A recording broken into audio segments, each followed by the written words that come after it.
ಅಘನಾಶಿನಿ ವೇದಾವತಿ ನದಿ ಜೋಡಣೆ ವಿರೋಧಿಸಿ ಉತ್ತರ ಕನ್ನಡ ಜಿಲ್ಲೆ ಶಿರಸಿ ತಾಲೂಕಿನ ಶಾಲ್ಮಲಾ ತಟದಲ್ಲಿ ನಿನ್ನೆ ಜಾಗೃತಿ ಕಾರ್ಯಕ್ರಮ ನಡೆಯಿತು.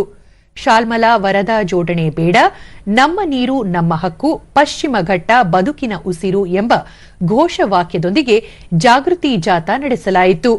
ಇದೇ ವೇಳೆ ಈ ಯೋಜನೆಯನ್ನು ಕೈಬಿಡುವಂತೆ ಒತ್ತಾಯಿಸಲಾಯಿತು.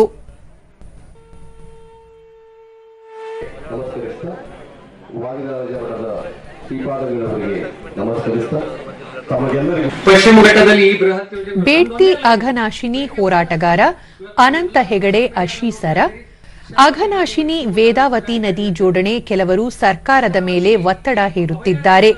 ಯೋಜನೆಗೆ ಈಗಾಗಲೇ 18,000 ಕೋಟಿ ರೂಪಾಯಿ ಬಿಡುಗಡೆಯಾಗಿದೆ. ಆದರೆ ಅರಣ್ಯ ಇಲಾಖೆಯ ಒಪ್ಪಿಗೆ ದೊರೆತಿಲ್ಲ. ರಾಜ್ಯ ಸರ್ಕಾರದ ನಿಯೋಗ ಕೇಂದ್ರಕ್ಕೆ ತೆರಳಿ ಇದು ಅವೈಜ್ಞಾನಿಕ ಯೋಜನೆ ಎಂಬುದನ್ನು ಮನವರಿಕೆ ಮಾಡಬೇಕು ಎಂದರು. ಸ್ಥಳೀಯರಾದ ಶಿವಾನಂದ ಕಳವೆ, ಕಾಡನ್ನು ಬೆಳೆಸುವುದರಲ್ಲಿ ಶಾಲ್ಮಲಾ ನದಿಯ ಪಾತ್ರ ಮಹತ್ವದ್ದಾಗಿದೆ. ಇಲ್ಲಿನ ನೀರನ್ನು ಬೇರೆಡೆ ತೆಗೆದುಕೊಂಡು ಹೋಗುವುದಕ್ಕೆ ನಮ್ಮ ವಿರೋಧವಿದೆ. ಈ ನದಿ ಮಳೆಗಾಲದಲ್ಲಿ ಮಾತ್ರ ತುಂಬಿ ಹರಿಯುತ್ತದೆ.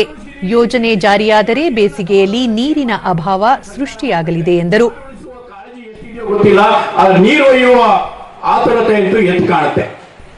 ಹಾಗಾದ್ರೆ ಈ ನೀರು ಒಯ್ದು ಸಕ್ಸಸ್ ಆಯ್ತಾ ಅಂತಂದ್ರೆ, ನೀರಾವರಿ ಯೋಜನೆಯ ಕ್ಷೇತ್ರಗಳಲ್ಲಿ ಓಡಾಡಿದರೆ ಕರ್ನಾಟಕದಲ್ಲಿ ಹೆಚ್ಚು ಕಡಿಮೆ 1.5 ಲಕ್ಷ ಹೆಕ್ಟೇರ್ಗಿಂತ ಹೆಚ್ಚು ಪ್ರದೇಶ ಸವಳು ಜವಳು ಆಗಿದೆ.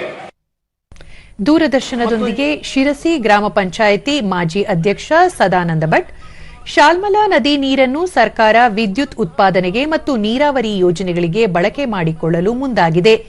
ಇದರಿಂದ ಇಲ್ಲಿನ ಸಸ್ಯಕಾಶಿ ನಾಶವಾಗುವ ಸಾಧ್ಯತೆ ಹೆಚ್ಚಿದೆ. ಸರ್ಕಾರ ಯೋಜನೆಯನ್ನು ತಕ್ಷಣ ಕೈಬಿಡಬೇಕು ಎಂದು ಒತ್ತಾಯಿಸಿದರು. ಅತಂತ್ರವಾಗಿಸಿ ಯಾರಿಗೋ ನೀರು ಕೊಡುವಂತಹ ಯೋಜನೆ, ಆದರೆ ತುದಿವರೆಗೆ ಇದು ಹೋಗಿ ಮುಟ್ಟುವಂತಹ ನೀರು ಇಲ್ಲಿ ಸಿಗೋದಿಲ್ಲ. ಯಾಕೆಂತಂದ್ರೆ ವರದೆ ಸ್ವಾಭಾವಿಕವಾಗಿ ಮಳೆಗಾಲದೊಳಗೆ ತುಂಬಿ ಉಕ್ಕಿ ಹರಿತಾಳೆ. ಆ ನೀರನ್ನು ಸಂಗ್ರಹ ಮಾಡಿಕೊಂಡ್ರೆ ಈ ಹಣದ ಅರ್ಧ ದುಡ್ಡಿನೊಳಗೆ ಆ ಯೋಜನೆಯನ್ನು ಜಾರಿಗೊಳಿಸಬಹುದು.